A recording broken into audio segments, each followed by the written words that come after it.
আপনি যদি মনে করেন গাজা দখল করলেই তাদের এই সন্ত্রাসবাদ থেমে যাবে, আপনি ভুল করছেন। যতক্ষণ পর্যন্ত তারা বিশ্বকে নিয়ন্ত্রণ না করছে, বিশ্বকে শাসন না করছে, তারা ক্ষান্ত হবে না। এবং তাদের মূল রাজনৈতিক পটভূমি এবং ভৌগোলিক অবস্থানটা কি হবে সেটাও তারা মেনশন করেছে।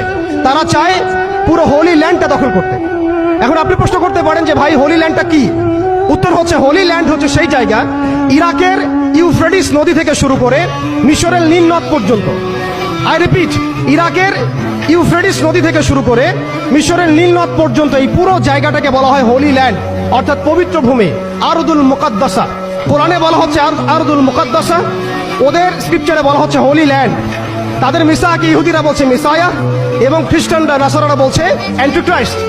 যাকে আমরা চিহ্নিত করছি সে হচ্ছে মাসিহুদ দাজ্জাল। তারা এই হোলি ল্যান্ডটাকে স্বাধীন করতে চায়।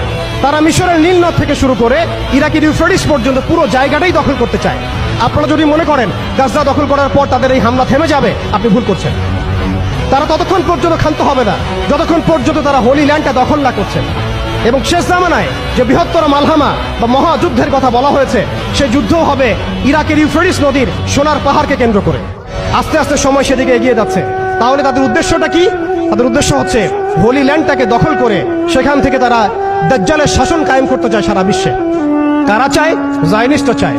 এই ডটসগুলো যদি আপনি মিলাতে না পারেন এবং শুধু বাইরের চোখ দিয়ে আপনি দেখেন, ভিতরের চোখটাকে অন্ধ রাখেন, আপনি এই ওয়ার্ল্ডের জিও পলিটিক্স বুঝতে পারবেন না। সামনে আসছে দাজ্জালের শাসন, যেটা নবী সাল্লাল্লাহু আলাইহি ওয়াসাল্লাম ইরশাদ করেছেন যে মাসিহুদ দাজ্জাল এই ইহুদিদেরকে নিয়েই এই বিশ্বকে শাসন করবে 40 দিন। বৃহত্তর ইসরায়েল গঠনের ইচ্ছা প্রকাশ করলেন ইসরায়েলের প্রধানমন্ত্রী বেনিয়ামিন নেতানিয়াহু। মঙ্গলবার সংবাদ মাধ্যম i24-এ দেয়া এক সাক্ষাৎকারে কথা জানান তিনি। বলেন, ফিলিস্তিনের ভূখণ্ড সহ জর্ডান, সিরিয়া, লেবানন এবং মিশরের কিছু অংশ নিয়ে গড়ে তুলতে চান গ্রেটার ইসরায়েল।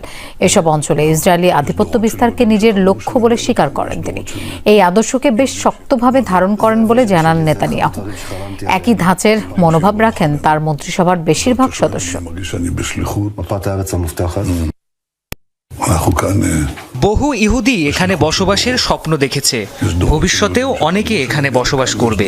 ইহুদিদের পরবর্তী প্রজন্মগুলোর জন্য একটি সুন্দর ভবিষ্যৎ তৈরির মিশনে নেমেছি আমরা। এটি আমার জন্য ঐতিহাসিক ও আধ্যাত্মিক মিশন।